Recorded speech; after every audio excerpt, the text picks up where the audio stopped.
Hi guys. Oh, wait. Hi. Wow, taking 1 week off makes it feel like I haven't talked to you in forever. I'm really, really glad to be back here. Hi, everybody. Deep breath. My grandson is here. Thank you for all of your beautiful notes and your congratulations. And oh my gosh, I can't even tell you how amazing it is. My first grandson. I just have one son, Seth, who will turn 29 this Sunday. And hi, Barbara, how are you?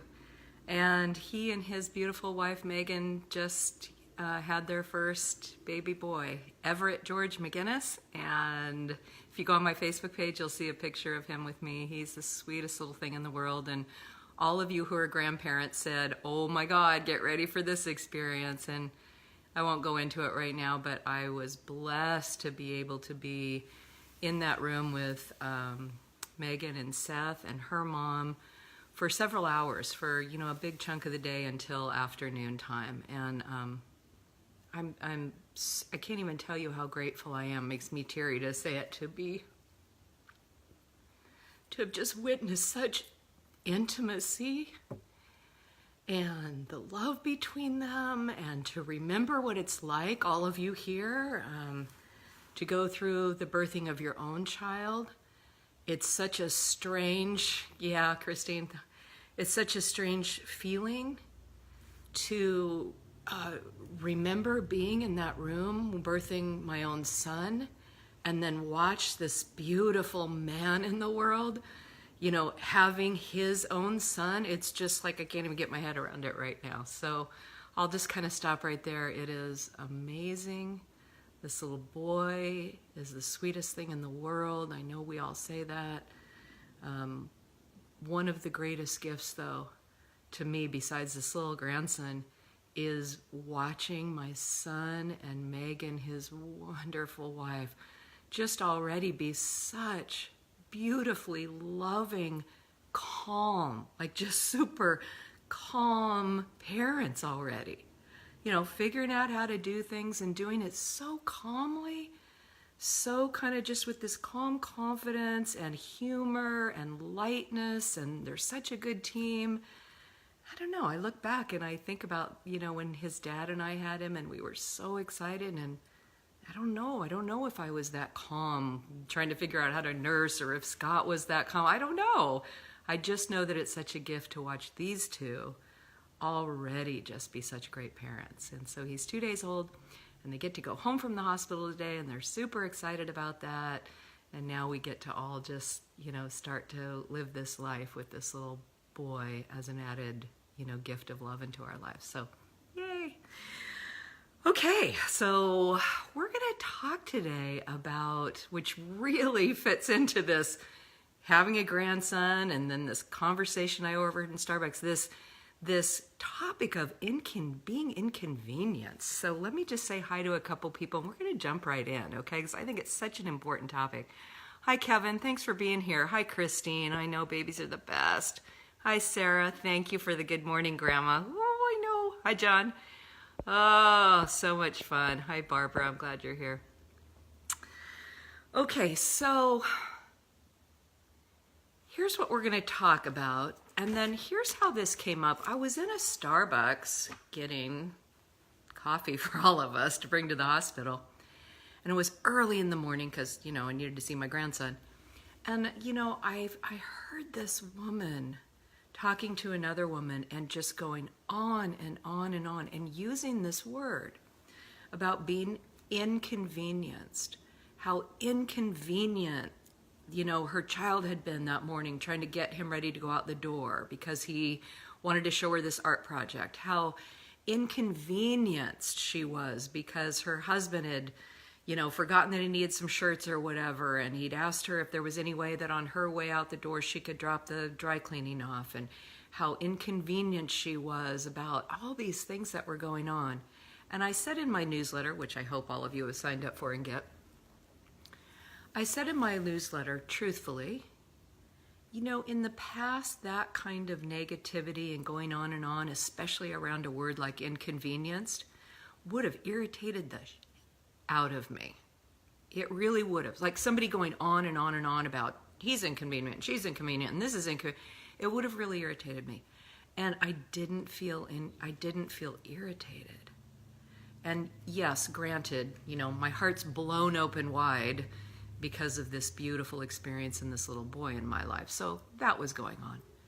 But also, I just suddenly looked at her and I had such compassion. I'm not really sure why. I don't know why the change, but I thought to myself, my God, if every single thing right now, every person that clearly, probably if we asked her, would be the most important people in her life. One was like her best friend she was going to have a happy hour with that needed to change it by a half hour. Her child, her husband, and one of her closest friends. And her mindset was, with every one of them, God, they're creating such inconvenience in my life. And it made me really sad. I felt such compassion, like, wow, that thinking then has got to feel so heavy because these are the people that we love the most. And so I started thinking about that as I was driving then back to the hospital and things. And then, of course, I get my downloads about, like, this is really important to talk about. Let's do the next live stream on this. And then I'm in a hospital room and talk about a baby being an inconvenience in your life. I mean, let's tell the truth. We love them more than anything. We would do more than anything. But everything is on their schedule. He needs to practice nursing every 2 hours, whether that's convenient for the parents or not. And I was like, wow, let's talk about this. So here's the things that I said on when I wrote this that I would make sure that I talked about today. And then if you guys have any questions, as always, throw your comments here right now, and let's get it into this conversation, okay? So here's the definition. This is fast. So here's the definition of inconvenience, okay? Trouble or difficulty caused to one's personal requirements or comfort. Comfort, I think that's the big one. The definition of inconvenience. When we're feeling inconvenienced, we have that story of, I'm being inconvenienced. It is a trouble or difficulty caused to one's personal requirements or comfort. Yeah.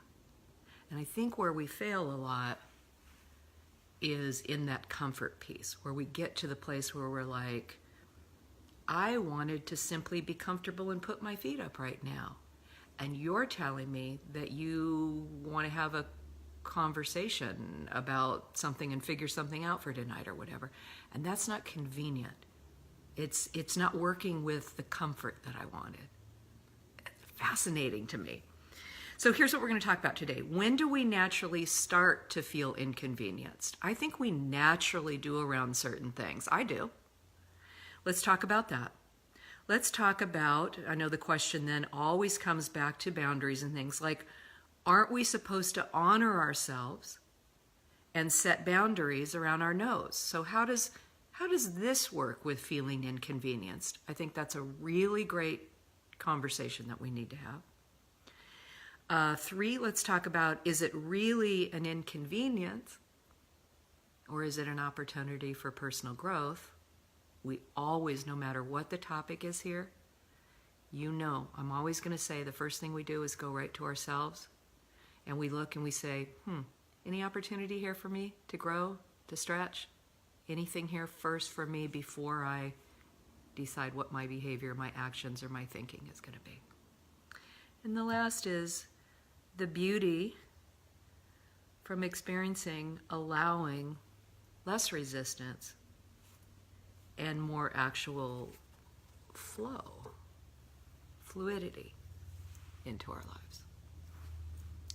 So let's talk about some of those things. Do you guys have any questions right now? Let me just kind of run this up here. Hi, Rod.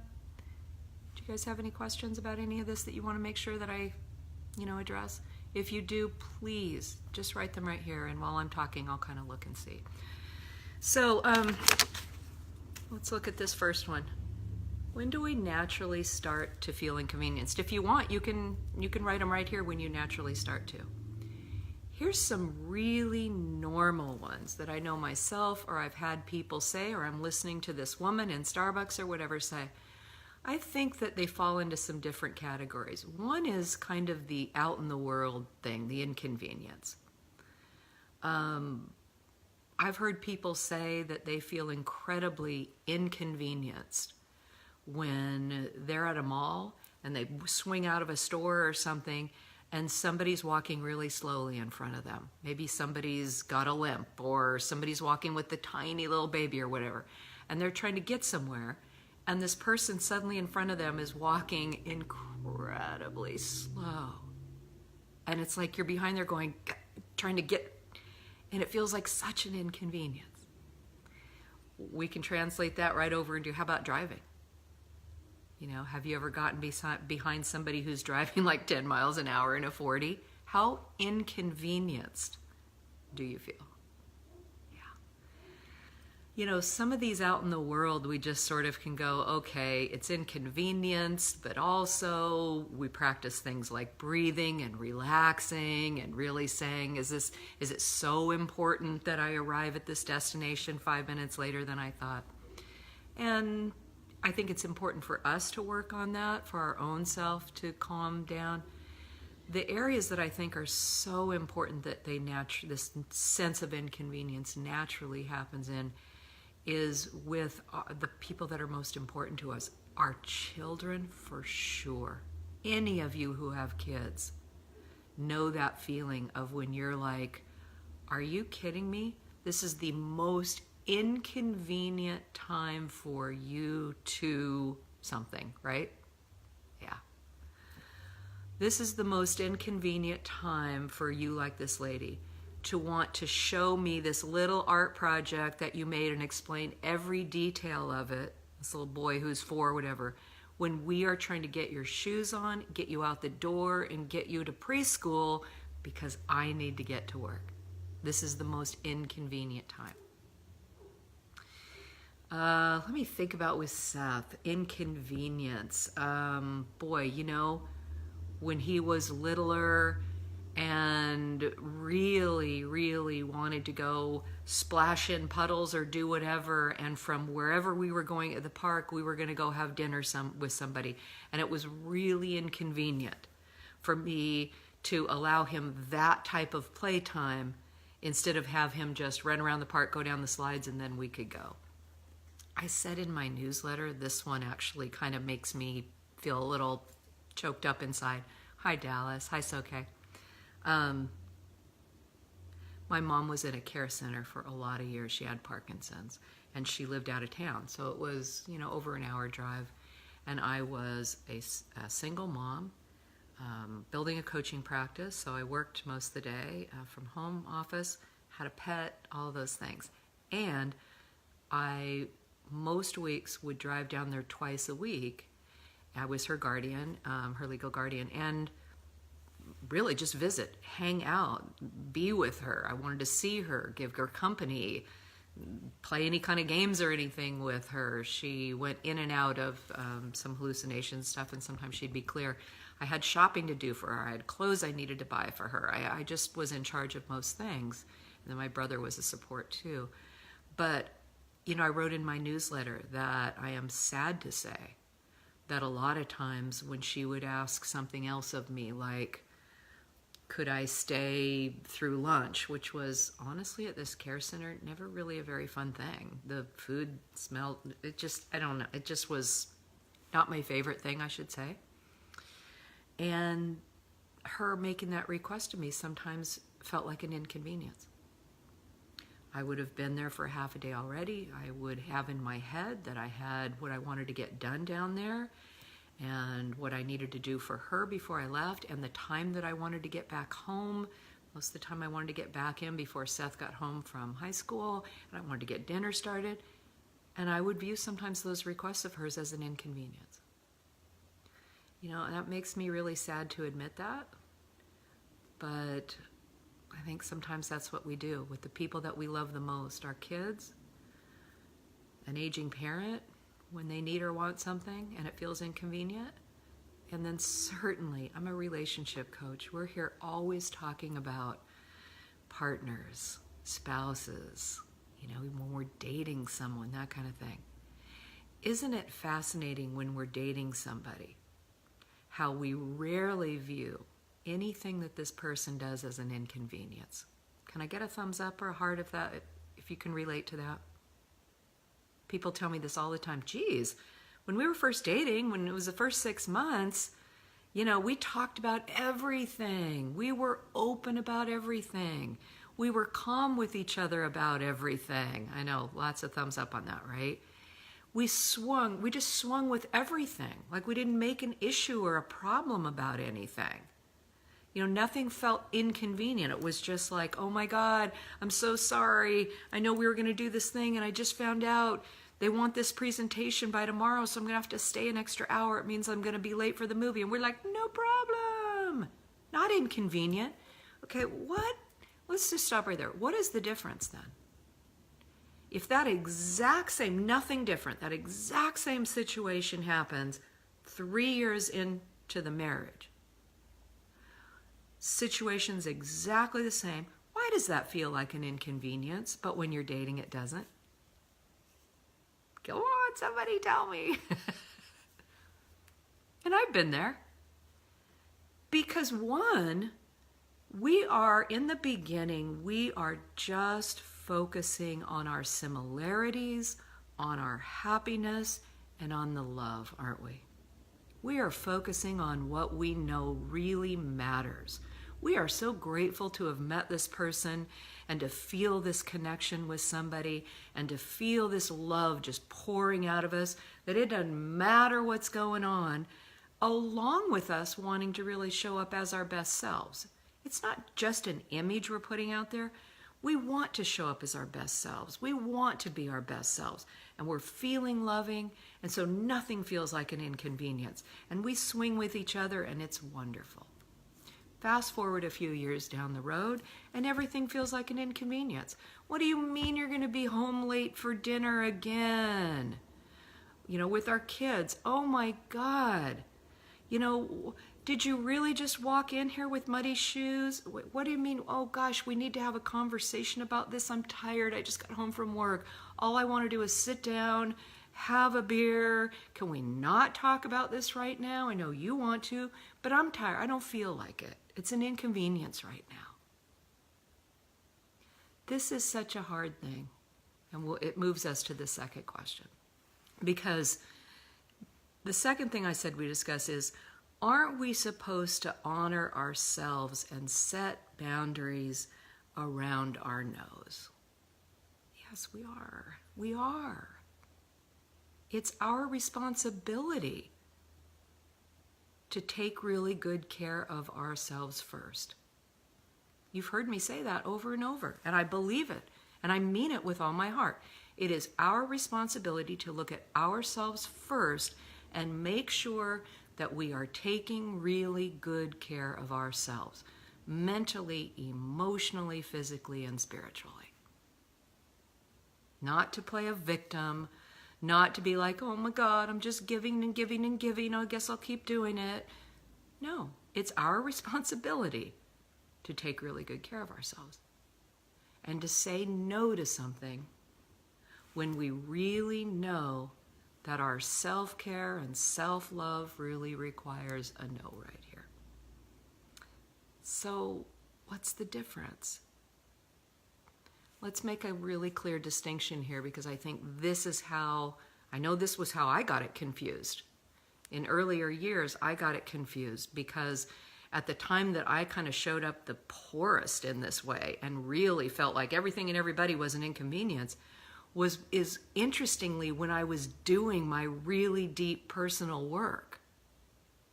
And so I was working on honoring myself and taking really good care of myself, setting really clear boundaries right away that I'd never set, saying no when I really, really wanted to say no, instead of just being like, okay, sure I can do that, sure, And so I was in the middle of this deep personal work, and that's when everything started to feel like an inconvenience to me. That was the story that I started to run in my head.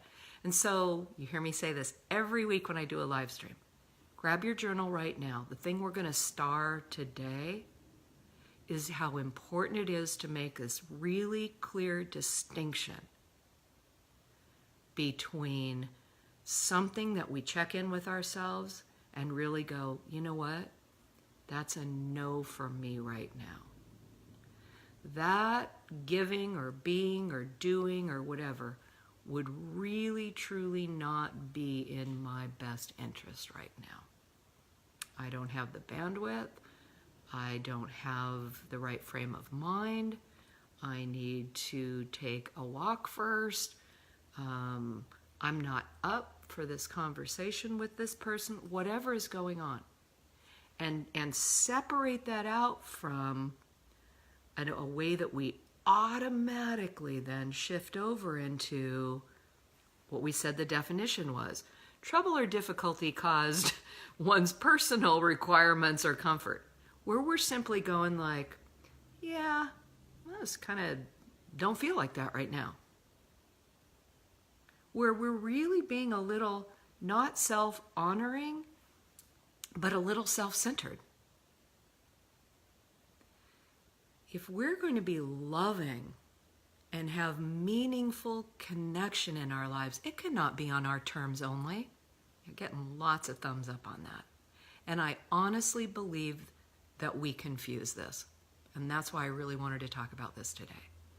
I think if we spend just a little bit of time going, okay, now wait a minute, am I just falling habitually into kind of this mindset of, hey, it's really important for me to take care of myself and say no when I want to say no. So anything that just feels like, oh, wow, I wasn't planning on that right now, or, oh, wow, that's a bit of an inconvenience, or, gee, I feel a little put upon, or, wow, you have a need or desire, and, you know, I'm not sure if I really want to take the time to meet that for you or whatever. When I say that, does that not sound actually more self-focused, self-centered than actual self-honoring? It does to me. And in my body, I know now today, finally, and I hope you guys will think about this, about the difference of how that feels in my body. When I really need to say no, or when I simply am like, oh, okay, my husband's just walked in the door. He's had a long day. I just have a glass of wine in my hand and my book. I was going to read and relax. And he's walking in and he had something go on at work. And he really would like to process and talk through this. Do I want to see that as an inconvenience? Or do I want to be somebody who opens myself to more love, more meaningful connection, more ways of being of service to other that not only help him understand that he matters to me, that I love him, but guess what, guys? My God, does it inform the love that I feel in my own body. It blows my heart open wide to really stretch and to give of myself to others. That feels really great. When I get out of myself and I stretch and I say, it doesn't always need to be my way or about me or what plans I had or how I thought something was going to go. The stretch for me and the beautiful personal and spiritual growth for me is to reassess, shift, maybe make a new decision, be open to us flowing in a different way with our kids, with our partners, with our spouses, with our close friends, with a colleague, with an aging parent, with a young parent, with a baby, and give of ourselves and feel that love come pouring back in. So it's so important. Make a star. Spend a little time this week thinking about what is the distinction for me? Where is the line for me? How do I know when stretching myself to not view something as an inconvenience and taking a deep breath and saying, how can I be more of service here? How can I give more of myself? How do we know when we're being called to that? And where do we feel it in our body and know where we need to say, oh, I'm being asked something of me and I'm running it through, and I know what I need to do right now is say, I can't do that right now. Okay? And that's personal. We have to decide that for ourselves. But I encourage you to really ask yourself that question this week. And then we said we would talk about, is it really an inconvenience or the opportunity for some growth? And that's what we just talked about. I say most of the ways that we feel inconvenienced, not in our body where we just feel it's a no and we know it's right away that we need to set a boundary. If we're hearing that word inconvenience, I think most of the time it's an opportunity for us to look and say, hold on a minute. If I'm using that word, I don't want to be bothered. We use that a lot around inconveniences. I don't want to be bothered. I don't want to be put upon. Oh, this is the bane of my existence. Oh, Lord, that's a good one. I think that's an opportunity for us to say, hold on a minute here. I think I want to stop running my story around always being inconvenienced. And I think I want to look and make clear decisions about stretching myself to be there for others and letting them know that they matter to me, that I don't just center my life just around me and what works for me, what I require, and what's convenient for me. And I want to experience the love and the beauty that comes from me actually living my life that way and opening my heart that way. So let's let go of this word and this story about inconvenienced. Out in the world with people we don't even know, but the ones that are driving slow in front of us and it feels inconvenient.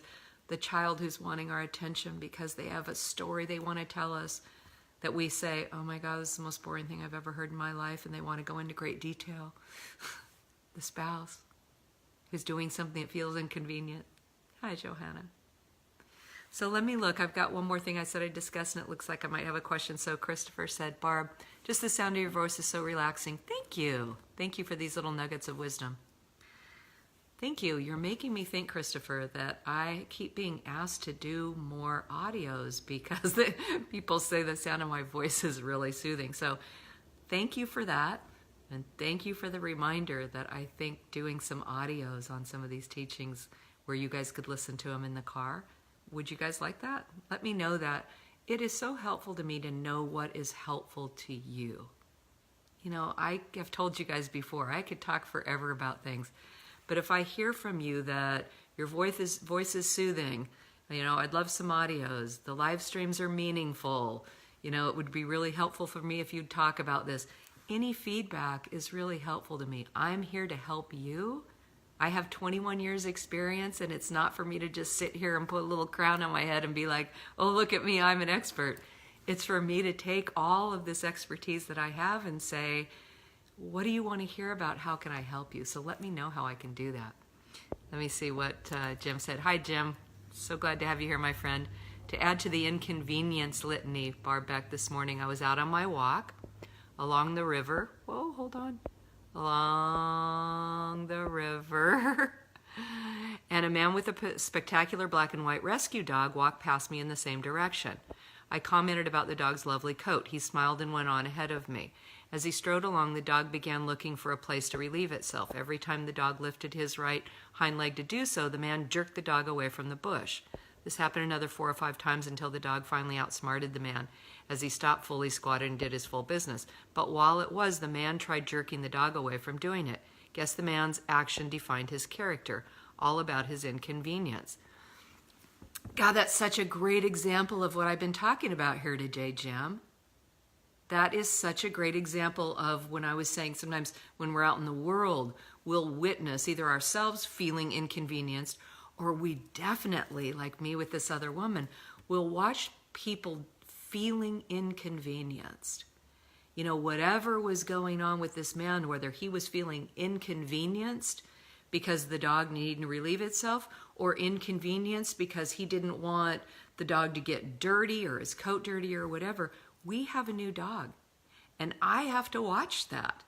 Any way that Nika suddenly is like, I really, really want to sit in your lap right now. And I'm like, I really, really want to get the dishwasher loaded or whatever. And again, so we come back to, do we need to just simply say no because that is what works best for us right now? I need to finish loading the dishwasher. We need to get things done because I'm going to meet some friends out in the world. And Nika, I don't have time to have you on my lap. Or can I not look at it as an inconvenience? And do I have a minute or two to sit down and let her get in my lap and pet her and love her and feel the love back and go, oh my God, this feels great. That wasn't an inconvenience. It was an opportunity for me to stop for a moment and say, how can I give more love? How can I let this dog, my husband, my friend, my grandson, my colleagues, how can I let them know they matter to me? That what they need or want from me matters to me. That is so important. Hi, Steve. I'm so glad you're here. And he said, yes, audio records definitely work for us. Yay! Okay. Thank you for the reminder. I'm going to do that. Okay, the last thing, and we're going to wind it up here. I said I would talk about the beauty of experiencing then allowing less resistance and more flow. Well, we've been talking about that this whole half hour, but let's really talk about, let's kind of close it with this for a moment. The beauty of finding the place in ourselves where we can, I would say, try to think what it feels like to me. Notice. That requires being in the present moment, correct? Pause. We can apply this to anything, but certainly around the story of being inconvenienced. Notice by being in the present moment. Pause. Deep breath.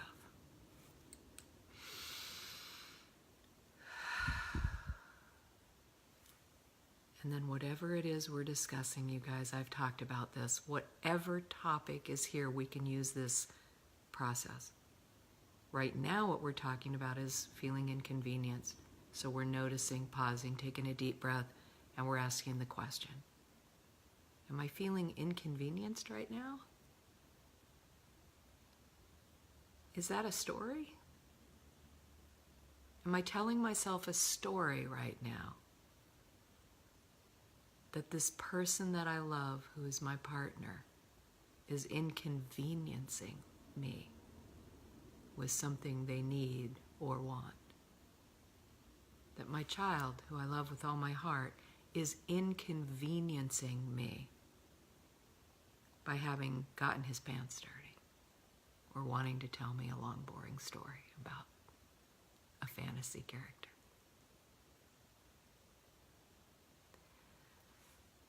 And I think really most of the time, if we can do that, we will let go of the story of being inconvenienced by the person walking so slowly in front of us in the grocery store.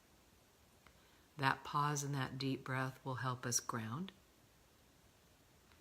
Hopefully, that will allow love and just calmness and peace to rise up. At least this is the way I feel it. It kind of rises up then through me, and it feels like it comes up, kind of goes out through the top of my head, and it feels like it flows out.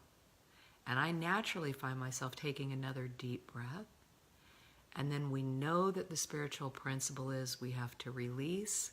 And what do we have to do then? Replace.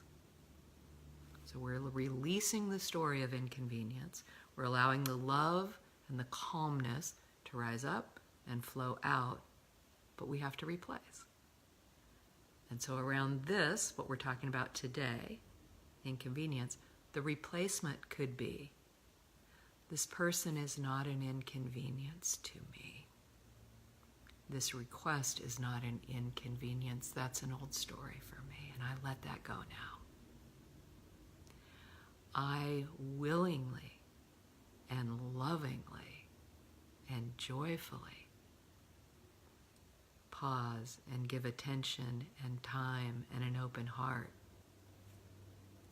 to my spouse, to my child, to my friend. to this person in front of me that I don't even know? Can you just feel the difference in that? And let's just say, we'll go back to these boundaries or these no's. If you do that, present moment, come into the present moment, notice I'm feeling inconvenienced. Pause. Deep breath. And ask the question, am I running a story about feeling inconvenienced right now? Here's the other option, which is legit and that you may go with. Okay, I'm not feeling inconvenienced. I want to let go of that story of being inconvenienced because my partner would like me to do this with them right now, this project, or do whatever. It's not an inconvenience. The new way I want to look at that is this is simply, if I'm taking good care of myself right now, this would not be a yes for me right now.